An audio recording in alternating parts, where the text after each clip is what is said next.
Hello everyone, ഞാൻ എൻ്റെ ഈ വ്ളോഗിലൂടെ ഉദ്ദേശിക്കുന്നത് എൻ്റെ ഒരു ITP ജേണി അത് നിങ്ങളിലേക്ക് എത്തിക്കുക.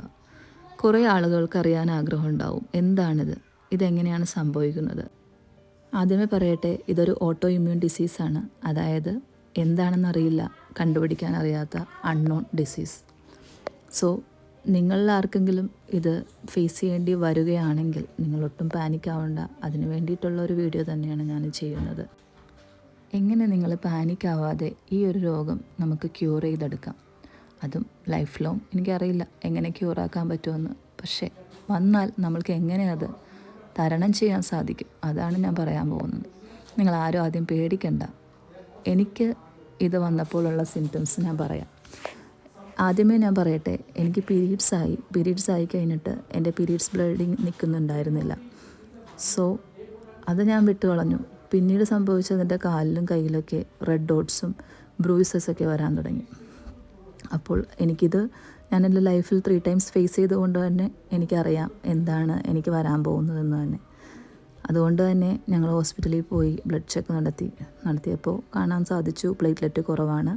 അത് 10,000-നും താഴെയാണ്. പിന്നെ HBയും കുറഞ്ഞു പോയി. അങ്ങനെയൊക്കെ സംഭവിച്ചപ്പോൾ എൻ്റെ കയ്യിലും കാലിലൊക്കെ ആയിട്ട് കുറേ ബ്രൂയിസസും കാര്യങ്ങളൊക്കെ വരാൻ തുടങ്ങി. അതേപോലെ ഹെവി ബ്ലീഡിങ് അല്ലെങ്കിലും ബ്ലീഡിങ് സ്റ്റോപ്പായില്ല. പ്ലേറ്റ്ലെറ്റിന് പിടിച്ചു നിർത്താൻ പറ്റുന്നില്ലല്ലോ, പ്ലേറ്റ്ലെറ്റ് കുറഞ്ഞു പോയല്ലേ. അങ്ങനെ കയ്യിലൊക്കെ ഈ കാണുന്ന ഈ ചതവുകളും കാര്യങ്ങളൊക്കെ പ്രത്യക്ഷപ്പെട്ടു പതുക്കെ. അവരെപ്പോൾ എന്നെ പ്രെക്ക് ചെയ്താലും, നഴ്സുമാർ വന്ന് ബ്ലഡ് എടുക്കാൻ പ്രെക്ക് ചെയ്താലും എൻ്റെ കയ്യിൽ ഇങ്ങനെയൊക്കെ വരും. കാരണം നമ്മുടെ പ്ലേറ്റ്ലെറ്റ് ശരീരത്തിൽ ഒട്ടും ഇല്ലാത്തത് കൊണ്ടിട്ടാണ് ഇങ്ങനെ സംഭവിക്കുന്നത്. അങ്ങനെ ഹോസ്പിറ്റൽ ഡേയ്സ് കഴിഞ്ഞു പോയി. ഡെയിലി ഡോക്ടർ വിസിറ്റ് വരുന്നു, CBC എടുക്കുന്നു, എല്ലാം അതിൻ്റെ മുറ പോലെ പോകുന്നു. കൗണ്ടിൽ വലിയ വേരിയേഷനൊന്നും വന്നില്ലെങ്കിലും ലാസ്റ്റ് ഡേ ആയപ്പോൾ എൻ്റെ ബ്ലീഡിങ് നിന്നു. അങ്ങനെ ട്രീറ്റ്മെൻറ്റൊക്കെ സ്റ്റാർട്ട് ചെയ്തു. IVIG, സ്റ്റീറോയിഡ്സ്, പിന്നെ ഓരോ ഇഞ്ചക്ഷൻ, അങ്ങനെ പലതും. പിന്നെ പെറ്റ് സ്കാൻ ചെയ്തു, ബോൺ മാരോ ചെയ്തു. കാരണം അവർക്ക് റൂൾ ഔട്ട് ചെയ്യണമെന്നുണ്ടായി.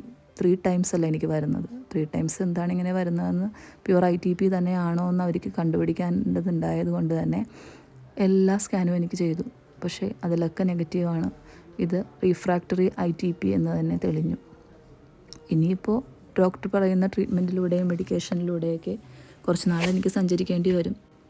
ചില സമയങ്ങളിലൊക്കെ ഞാൻ മനസ്സുകൊണ്ട് തളർന്നു പോകും. കാരണം ഇത്രയധികം സ്കാനിങ്ങും ബ്ലഡ് ടെസ്റ്റും എല്ലാം ഒക്കെ ചെയ്യുമ്പോൾ ഒരു മനുഷ്യനെന്ന നിലയിൽ നമ്മളാകെ കഷ്ടത്തിലാവൂലേ.